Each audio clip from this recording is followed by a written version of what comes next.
We are 15 seconds in today's broadcast. Thank you so much for taking the time out of your very busy schedule to spend a few moments with me. Welcome. As I wait for a couple of you to jump on here and we can get this show on the road, please tell me if you can hear me. As is my custom, I usually begin my broadcast with asking you if you can hear me, because there is nothing worse than going live and you think you're talking and you think your audience can hear you, but they cannot. Hi there, loud and clear. Edward Mulenga, loud and clear. Thank you, bless you. Kefas Nyendwa, loud and clear. Thank you, bless you. Thank you so much. Precious people, thank you, bless you. Siavonga is watching. Hayden. Is it Hayden? Kagoba is watching us. Lua, Kasia, Cristowalia. Hello to you. Thank you, bless you. James, Besti Langa, Bruce, Katongo, M, Kaluba. Thank you. Beautiful names. Lovely names. Danny, Kamaloni. Very audible. I'm so glad. Thank you. Thank you. Guys, I must be honest with you. Like many of you, last night was a bit of a tough one. All across this nation, as we began to see pictures and names of people that were brutally killed by these diabolical, demon-induced, demon-possessed despots. These men from the prison service that somehow made their way out of incarceration and committed these dastardly acts of murder, rape, and pillage. I'm 51 years old, 52 to be totally honest with you. But in my lifetime, I do not remember feeling this disturbed about the heinous acts of a prisoner on the loose out in public. And it is one of the most heart-wrenching stories. You know, sometimes when you hear about gruesome murders, it's one thing to hear about a murder, but it's a completely different thing when you begin to see faces and names and how old they were. For example, and let us say their names. Don't relegate this to figures. Don't confine this to statistics. Say their names. And I encourage you right now, whoever you are, to please say their names. Elizabeth Kazadi, 43 years old, brutally killed and murdered by a Mukobeko prison inmate that had no business being out there on the loose. Say their names. Priscilla Kafumbo, age 41 years old, and her granddaughter, Naomi, aged 6 months. Say their names. And lastly, there have been 6 or 7 of them. We understand that in total there are 9, but the names that have come forward is about 6. Please correct me in the comments if I've got that number wrong, but that's the information we have. And lastly, Doreen Nyandwe, aged 29 years old. She's 29 years, she was 29 years old. Wife to a truck driver. Say her name. When you begin to say their names, you begin to become relatable. These people that we've just mentioned, and this is just a little remnant, there are more. But these people we've mentioned could easily be a brother, a cousin, a sister. This is how dastardly this whole debacle is. And I just want to say something to you that I know many of you agree with, and it's this. Perception is everything. The way we perceive things is the reality that we embrace. If I perceive something to be a certain way, to me, that is reality. A few days ago, we heard and we read that the Commissioner General had stated that inmates would never return to correctional facilities if they behaved well. For the first time, we heard about this 2 weeks furlough, this 2 weeks break. Now, the lawyers that know the lingo, the people that are well versed in the prison acts and so on and so forth, they know the lingo that is tethered with this rhetoric. But the average person doesn't know. So the perception of the average Zambian citizen is not about dissecting the intricate nuances of the Prisons Act. No. In a perfect world, yes. In a perfect world, it would be fantastic for announcements to be made, and every single solitary Zambian citizen takes it upon themselves to dissect the intricate nuances and details of the Prisons Act. But the truth is, we don't do that. Why? Because perception is reality. Perception is everything. What we consume as the public is what is real to us. And so for the first time, when we hear that prisoners have been given a 2 weeks furlough, a 2 weeks break, that's what we hear. And that's the news that grows legs, and it spreads everywhere. And then we hear the Commissioner General say, he says this, Dr. Chileshe, however, warned that unrepentant ones would go back to continue serving life sentences if they misbehaved. And again, the word misbehaved is a fairly loose term. What the heck does that mean? Misbehave. Can you quantify that? So here it is now, 9 bodies later, and the whole nation is disappointed, hurt, scared, because you've got a correctional facility that says one thing and then turns around and says something else. Let me play something for you here.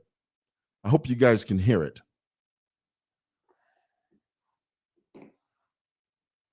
The Zambia Correctional Services has refuted social media reports that a law has been signed by President Edgar Lungu to empower incarcerated inmates with a 2 weeks holiday. Commissioner General Tsela Chileshe has told NBC News that the reports, which are in public circulation, are false. Dr. Chileshe says inmates' rights already exist in the current provisions of the law, and they adequately address the welfare of those incarcerated.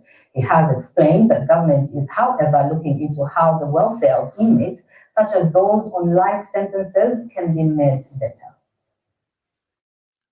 Did you hear that? Was that audible to you guys? Please tell me in the comments below if you heard that.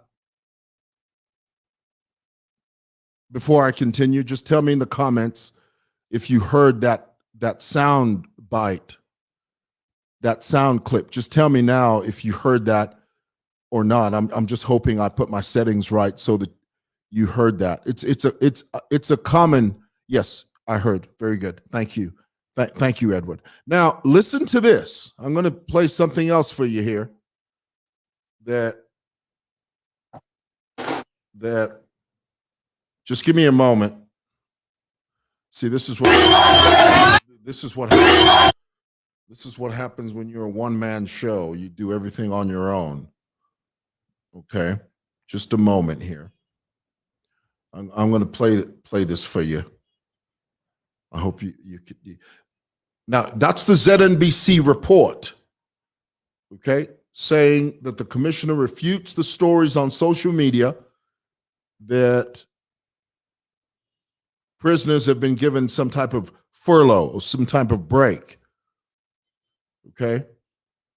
I want you to listen to this here. Oh, goodness, if I can find it. All right, just a moment. Just a moment.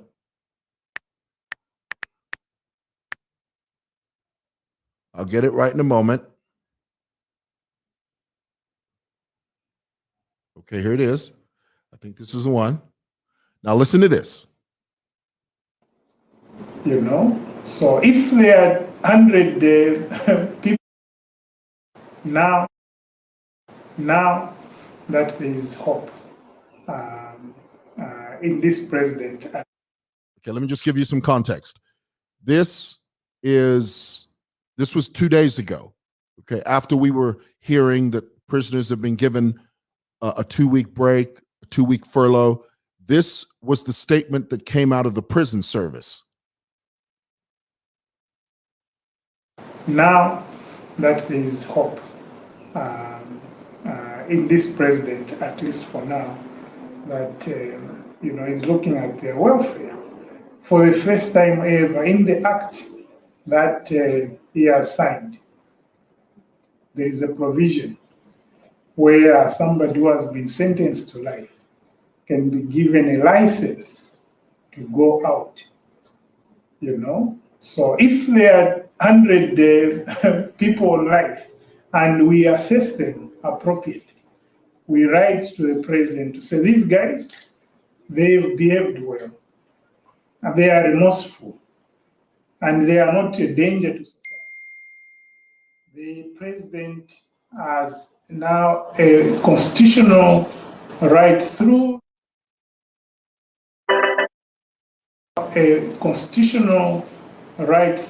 the Corrections Act to give them license to go. And if So basically, the prison service issued 2 diametrically opposed statements. On one hand, they said there's hope. The president has signed this new law. He's just been saying that. Then they turn around on ZNBC News. They turn around and then they say, no, we didn't say that. We said thus and so, etc. 2 different positions from the same person. That's dangerous. Don't speak for the president if he hasn't told you that. This is the reason we are uncomfortable. Here it is. You're saying, you're using the word hope, and you're saying for the first time, the president, the president has a spokesperson. When you begin to talk for him, we hold you accountable. We come back to you and say, well, you said thus and so, etc. Why has it changed? And we begin to ask questions. Now, guys, there is nothing wrong with asking questions. Is there a fly? Goodness, there's a fly.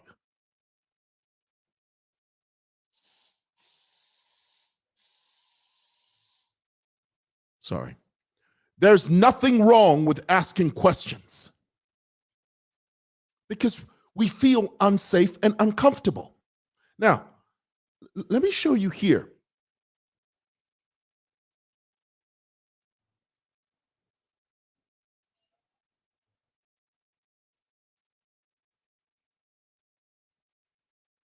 I told you this the other day.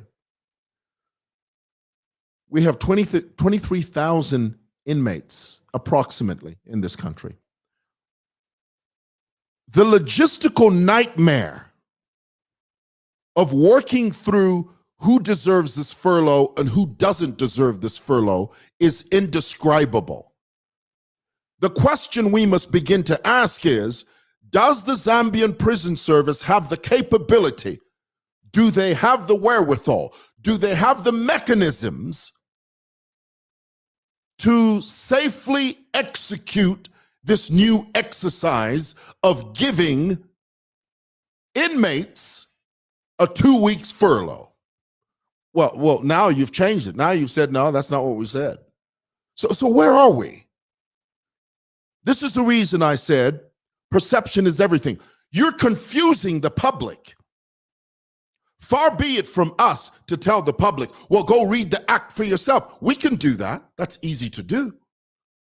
But when you burst out of the gates and you start extolling and start talking about how, oh, this is wonderful.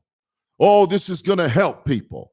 And then on the back of that, against the backdrop of that, you have one of the most catastrophic scandals to ever occur within the confines of our nation. You've got a couple of prisoners that go on a rampage and they kill, maim, rape innocent civilians.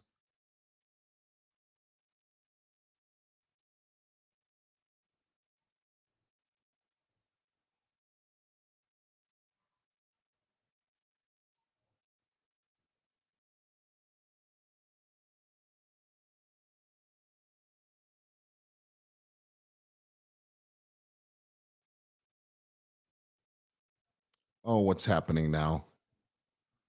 Oh, goodness.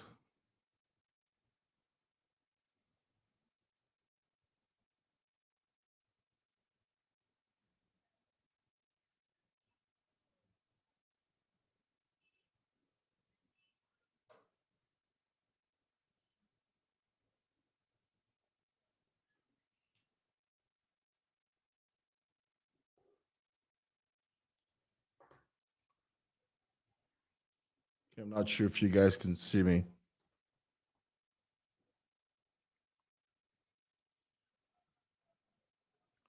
Okay, I'm just a moment, guys. My webcam, I was using my phone as my webcam, and it's technical difficulties. All right, here we go.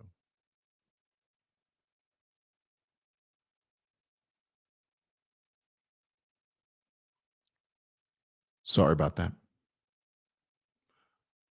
What was I saying? So basically, the question is,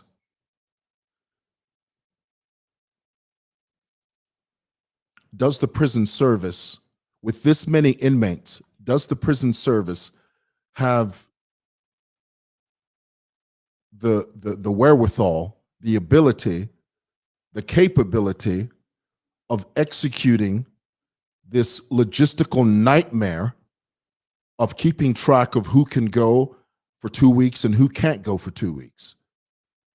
And in my view, the way I know Zambia, and I'm not, guys, you know what I'm saying when I say this.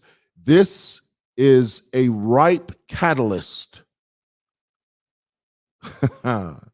Zambia. When you give a group of people the power to recommend certain names to the president, because the president doesn't know. The president works based on recommendations. If here, Simo-san, the guy in charge of maintenance or the guy in charge of the garbage collection, they tell me, if they give me information, that then I make a decision based on that information.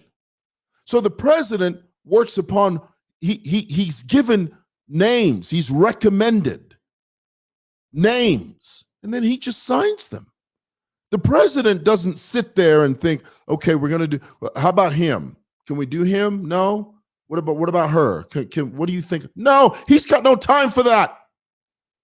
It's the guys at the prison service that they forward the names, and the president trusts that the prison service is doing its job to make sure that they recommend the correct people, the people that deserve to be recommended. then the president's. That's my understanding.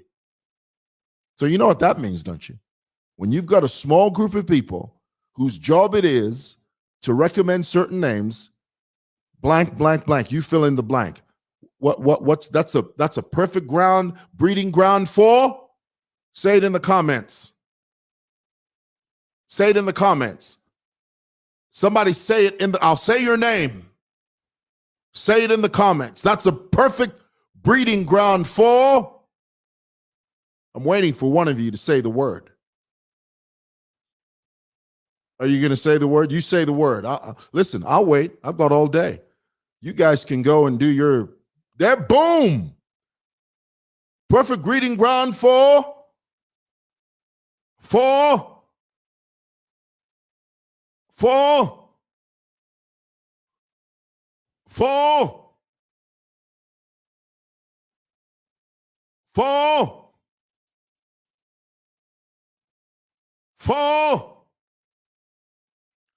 It's a perfect breeding ground for.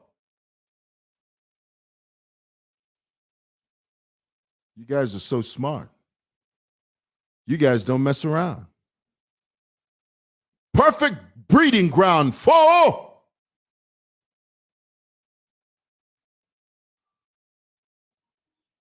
Read that. Read that. You guys got it. You got it. Give me a call. Guys, don't WhatsApp me. Just call. Because what happens is if you WhatsApp me, someone will call me on the regular line, and then someone will call me on the WhatsApp. So both calls will collide. And then one call drops the other. Call me on that number. Tell me what you think. And see if we can have a conversation about this.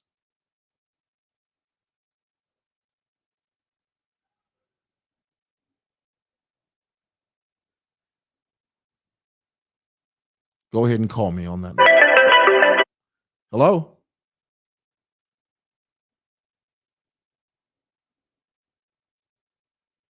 Hey there. Go ahead and call me on that. Hello? Hello? I can hear you loud and clear. Yes, sir. Please go ahead. Hey there. Yeah, I'm going to get you. Hello? I can hear you loud and clear. Yes, sir. Go ahead. Oh, we dropped that phone call. Hello? Are you there?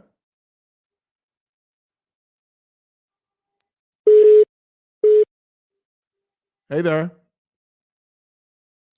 We'll get this right in a moment. Can you hear me?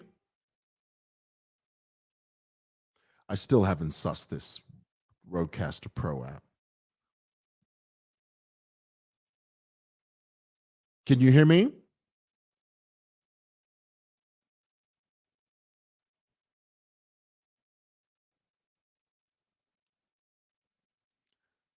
Hello. Hello, good morning, Uncle Simon Moewa. A very good morning to you, Mama. Go ahead. Yeah, it's a contribution. I think this would just make the prison officials more corrupt because, as you say, the president doesn't know who needs to go home. It's the guys at the prison who know, and already we know the system in Zambia.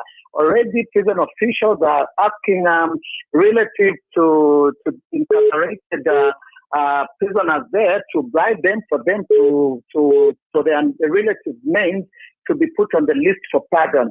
So even now, it's never going to be a clean and fair deal. They'll still ask for money from relatives so that their relatives are going to be given that 2 weeks break. So to me, it's a no-no. It's just a leading place for corruption. Thank you so much.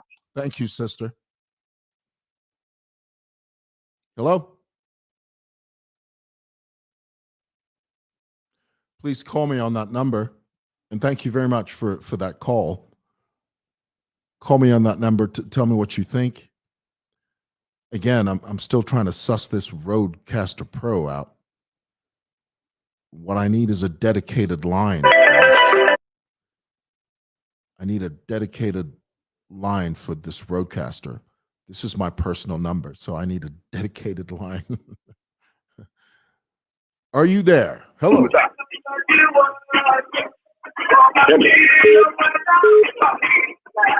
Hello. Hello, comrade. Good morning. A very good morning. Please reduce the volume on your gadget there. Okay, how is it now? Perfect. I can hear you perfectly. Go ahead, sir. Thank you very much, sir.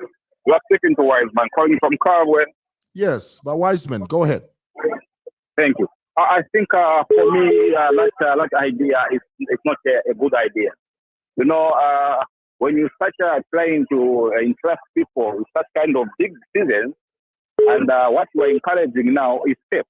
If you have remembered this incident which we had, where this criminal were killing our beloved women, may they are so left in peace, he was using the issue of paying him money and he can assist with their relative being released. Mm-hmm. So where did he get that scenario? Maybe he has been seeing it happening in where he came from. So now imagine if a prisoner can have that kind of a mindset who has been kept for 10 years, can still think that someone can bribe me out there and he can buy that story of pay me money, I will release your family member. Now imagine someone who is not in calculation, someone who's out there. What message are you trying to send to the people?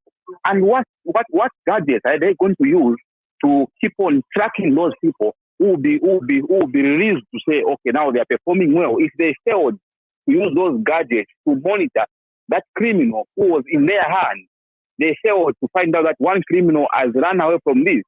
And something which has hurt my heart, Ms. Samuel, is that we have someone like that criminal run away from a very big institution like that correction service, and then not even a notice like here in Kabwe to tell us that police are looking for someone like that. Not even anyone to update us. Yeah. How serious is this commission? But when you find him, when Prison Leopard they are playing a game maybe with Nkana, when Prison Leopard wins, you will see him all over town, misusing those facilities, misusing ambulances, all over town celebrating. How serious is he with his job?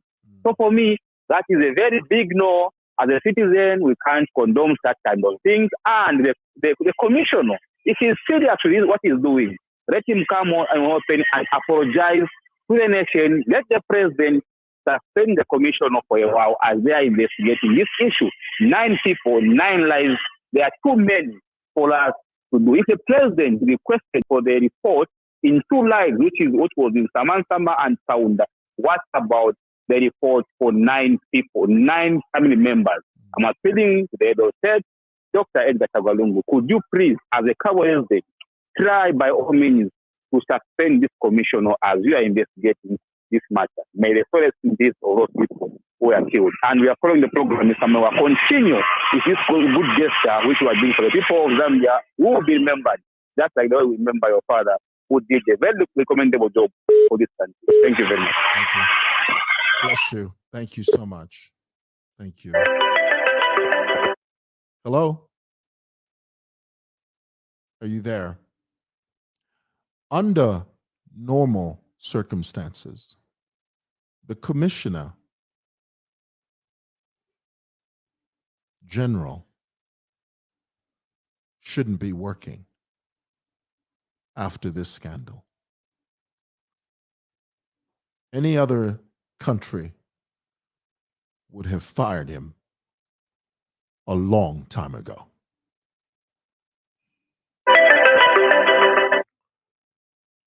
And it's cause for concern. It should make all of us pause. Hello? Oh, Hello? hello, Uncle Mula. Mwewa? Uncle Mula. Yes, sir. Please go ahead. Mulisan. Mkwaye. Nimwaba nimkwaye. Na noting na you contribution, no? Mkwaye, go ahead. I think chiremona obusuma umuntu alipanga omulandu alipa maybe for example alipa Broadland ero nomba y'omuntu nenkesemu ajyakomye afuna nomba ikuvera kibululu tukonkwashani nishaba yakupa prison nishi yakura from so that now they feel like I'm temporary Broadland and then futhi kuli la commission statement yapele na statement iya yepabisi tufibiro yapele wa commission neiranda zodembisi nasipusana nobanga kyapusana ba president machu nishibala twera ifwe kwema Zambia zikochi pishi lati ifiranda wa commissioner nefiranda wa president nasipusana nangu nasipusana no but this is over to ala konkapo. That's a very important question.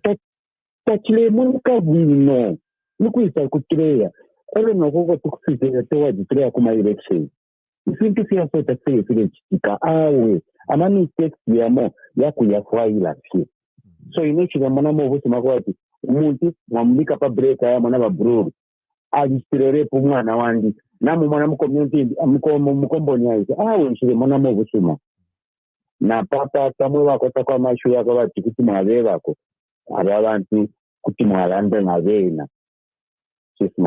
Thank you, Mkwai. Bless you. Hello? Hello? Hello? I can hear you, madam, loud and clear. Yes, Mama. I'm actually watching you live, so I'm wondering how you can hear me and still talk to the other person on the line. I can hear you. That person is off. You're on the platform now. Okay. This is Maureen calling and watching from Ndola. From Ndola. Hi, Maureen. I don't know how to describe how I am right now. Like, this whole thing, this air we are all breathing is kind of terrifying. I'm just so terrified with what's going on in Zambia right now. I keep asking myself, are we in the wrong place? What is wrong with our people, like the government? What is wrong? What's going on? Maybe you would have the answers. I can hear you, my dear. Go ahead. So, I'm the mother, and I'm here looking at that photo of that baby who was a victim in this whole situation, carrying her baby. And I'm picturing myself in her shoes right now. I'm so scared. We Zambians, what has gone wrong such that the people we've trusted our lives, our everything in, without considering us, the people who put them in that place. I only have one question for the government. What have we done wrong to them? And at the time I die. I hear you, my dear. Thank you. Thank you. I hear you. It's a tough situation, and I tell you,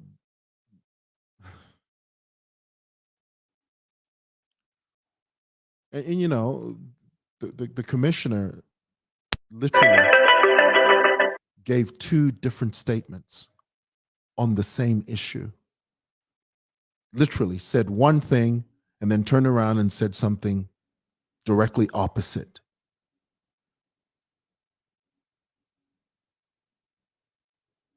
He shouldn't be there. You must know that. He shouldn't be there. Hello? Hello? Please go ahead. I can hear you loud and clear. Yes, my name is Ngandu. Hi, Ngandu. For me, it's so much disturbing and so much worrying. In the sense that all this that is the happenings, and also after all these happenings went on and on. Even after all the system that we have, that is not too strong to protect many lives, yet we are making an order of releasing such people on a holiday. Honestly, how is it going to feel to that? How is it going to feel to that child that was raped and killed? Now the relatives, if they see that very guy on the street, how are they going to handle the situation? No, we needed a very proper assessment before any law is signed. Let people show their views, share what they are thinking, what they are able to, because we handle things different. You able to get me? Yes, I can hear you loud and clear. Go ahead. Otherwise, for me, the first time when I read that story of a young lady, I cried. I said, "No, what if this was my sister? How am I going to handle such a situation?" The reason why such people, we place them in those facilities is because we want them to recreate, we want them to think through, to reason properly. At the end of the day, we've got nice people in the society. Now here comes now Satero that allows somebody to move freely. You hear such a news to move, and again today here is the commissioner making another statement. Two statements that they actually go, but they have got different meanings, different directions. And again, we have our wonderful president who's just quiet on this issue. He must rise up and protect many citizens. Don't protect an individual, protect many lives. That's the reason why we put him in that office. We want him to work for everybody without no looking at this is a certain group, but for every individual as a Zambian and as a whole. And this is our hardcore in society. Everyone is now worried. Everyone is now scared. No one can move freely. You can't look upon saying, "No, is my sister going to come back? Am I going to come back home?" Because everyone now is now worried about, no, what about my children? Are they safe at the school? Are they going to come back? Am I going to see them tomorrow? That's a country we are living in when such a law is implemented. Otherwise, thank you so much for your program, sir, and continue liking us. Thank you so much. Thank you. Thank you. Now, I'm going to say something to you guys that, unfortunately, there are many of you that are so, and this is the only way that I can say it, many of you that are so ignorant. You will attribute this to Andrew, the Nigerian sorcerer, the Nigerian con man. Many of you are saying, "Oh, Andrew said this, blind one said this."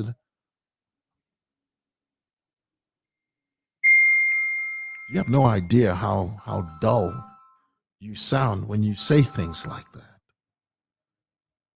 Governments the world over drop the ball on certain things.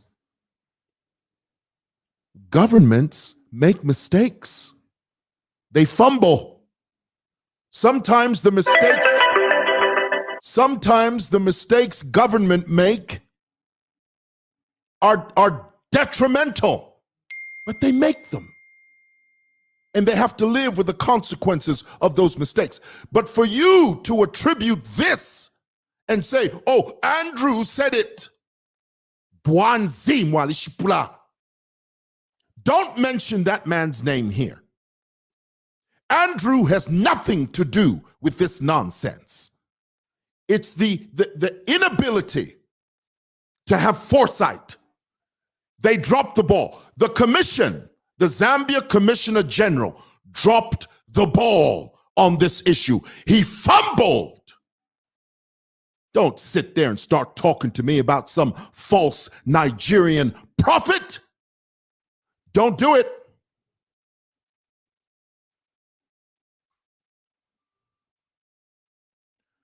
Let me tell you something else. And you must know this. There was a man in America. He was the director of the FBI. His name was James Comey. James Comey, you know this name. He launched, during the Clinton-Trump presidential race, for all intent and purposes, it looked like Hillary Clinton had a clear path to victory. I mean, it looked that way. And at the very last minute, in the 11th hour, James Comey, the director of the FBI, launched an investigation into the Clinton emails. That declaration of launching an investigation by the FBI into the Clinton emails derailed Senator Clinton's rise to the presidency. Derailed it. Why? Because the American people have something they call accountability. They want to know everything about you so that they know you, so that they make an informed decision. James Comey launched that investigation, and that was the beginning of Hillary Clinton's fall. She didn't win the presidency because in the last minute, James Comey launched an investigation that derailed her rise to the presidency. What am I saying? I'm saying this. Sometimes it's the most insignificant, seemingly insignificant, not insignificant, seemingly insignificant things that tip the scale. Sometimes it's the straw that breaks the camel's back. That one little element that breaks the camel's back. Leaders, you politicians, you have to be accountable to us.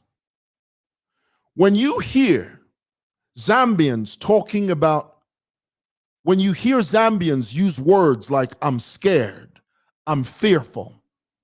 Just a moment ago, you heard the man say, we're living in a time where you don't know if your daughter, your sister, your aunt, your mother is going to come home safe. Why? Because we're living in an atmosphere where you've got the Commissioner General of the Prison Service who announces this new law, because that's how we heard it, and then turns around and then says, no, that's not what we did. You need to be accountable for what you say. And don't fault us when we ask you. Don't do that. Don't fault us when we ask you to be accountable. You dropped the ball. You did. You fumbled at a time when you had criminals running around the country on a killing spree, raping, maiming, dismembering, and pillaging innocent young Zambian girls. Then you're going to sit there and talk to us about giving prisoners some type of furlough, some type of break. Those two elements coming together were ill-timed. And you need to make it right. Listen, politicians, hear me when I tell you, don't turn a blind eye to this issue. Don't you for one moment take us for granted. I warn you, don't take the Zambian people for granted. You messed up. Make it right. And here's my advice. Okay? Now, again, I'm speaking to you as a voter. Here's my advice. This is what I think the president should do. The president should fire this man. Then the president needs to come on air and talk to us about how this was a bad idea. And then the president needs to start visiting the victims of this tragedy. Become relatable. Take ownership of this problem. Of course, we're not saying that the president perpetrated it, but I am saying that perception, forget what really happened. Concentrate on the perception. How does it appear to the average Zambian citizen? The average Zambian citizen has no gumption to begin to dissect the fine details of the Prisons Act. The average Zambian won't do that. But what the average Zambian perceives is, abantu, ama prisoners, but they pay 2 weeks holiday. The only thing the average Zambian knows on the street is 2 weeks. That's all. They don't know about the fine details of the Prisons Act. They just know that you guys are giving felons. You're giving murderers, rapists, pillagers. You're giving them a clear path to freedom. at the expense of the Zambian people. That's the perception we have. Correct it. That's why you're there. That's why we elected you politicians. Why do you think we put you in the positions that you're in? It's for you to answer those tough, uncomfortable questions. Now, here it is. You guys have a situation where there are 9 people that have been killed under your watch. I mean, let's face it. It's under your watch. Take ownership of it. Don't try and sweep it under the rug. Don't try and pretend that it hasn't happened. Many of you politicians have bodyguards and security 24 hours a day. We don't. We don't have that.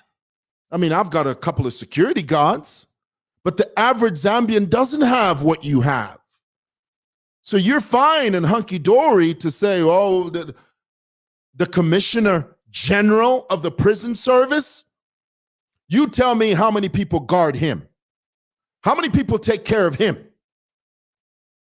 He's probably got a whole army of guards. We don't have that. We don't have the luxury of having 10 guards attend to us. So because we don't have that, it makes you look bad. It does.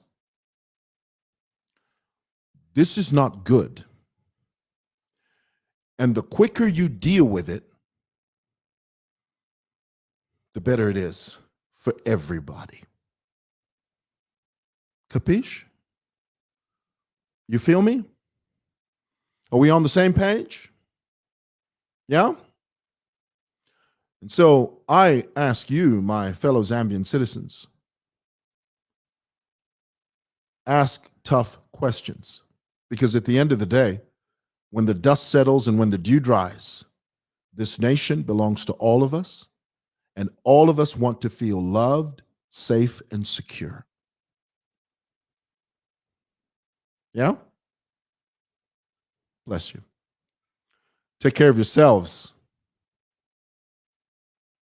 and each other.